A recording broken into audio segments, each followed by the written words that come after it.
دا سرکاري عجایبګر نه بلکې په خیبر ضلع تحصیل لنډي کوتل بازار کې د حاجي لال رحیم شینواري دکان دی په کوم کې چې د 3000 کالو د سکو نه واخله هغه ټول شیونه پراته دي چې اوسنی نسل یې پیژني هم نه دی وایي چې مخکې مه به د وسلې کاروبار کولو خو ولې د دوی د ډېر وخت نه د دغه زړو شیونو سره شوق او د دغه شوق پوره کولو دپاره یې په خپل دکان کې دا شیونه ایښي دي. ما حاجي لال رحیم او شینواری یم د دې علاقې اوسېدونکی دې دوکان کې د انتیک دا ټول سامان پروت دی خو دا شی چې ځي راځي که نه داسې ټینګېږي خو نه که نه دا سکې دي دا 2000 کاله مخکې 3000 کاله مخکې هغه وخت کرنسي د سکې دلته په دې علاقه دا خلک تېر شوي او دلته راوځي په همدې لنډي کوتل کې او راوړي دا مرۍ دي قیمتي دا سکې دي هر یو هم راځي دلته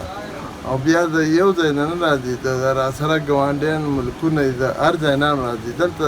لکه څنګه چې اوس خلک آباد دي داسې 3000 کاله مخکې آباد وو موږ وایو چې ګنې دا چېرته یو 100-200 کالو نه علاقه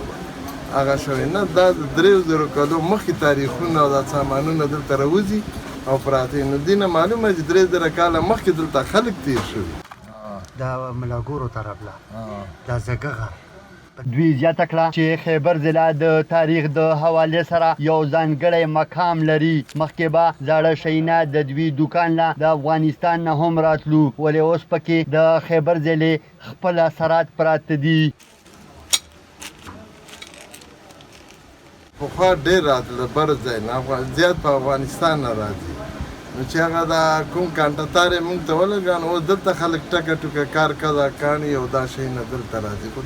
اوس کم شوي دي روزګار هم خراب شوی دا تورخام نه راونسه زموږ علاقه ټوله هغه خو زیات دا کوم لنډي خانه چې ورته یي که نه د لنډي کور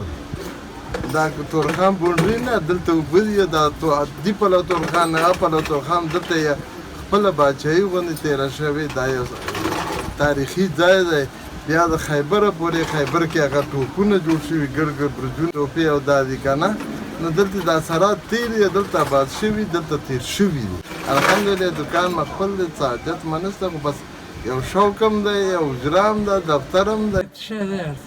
مګر دا ضروره کې دا پاره تیږي په ظاهره به په لنډي کوتل بازار کې په دغه دکان کې پراته شیونه خلکو ته سپک ښکاري خو ولې د لال رحیم جي سره سره د هر وګړي دا ذمهداري ده چې خپل را روان نسلونو ته خپل تاریخ محفوظ کړي. محمد الله خان افریدي سنو پښتونخوا خیبر.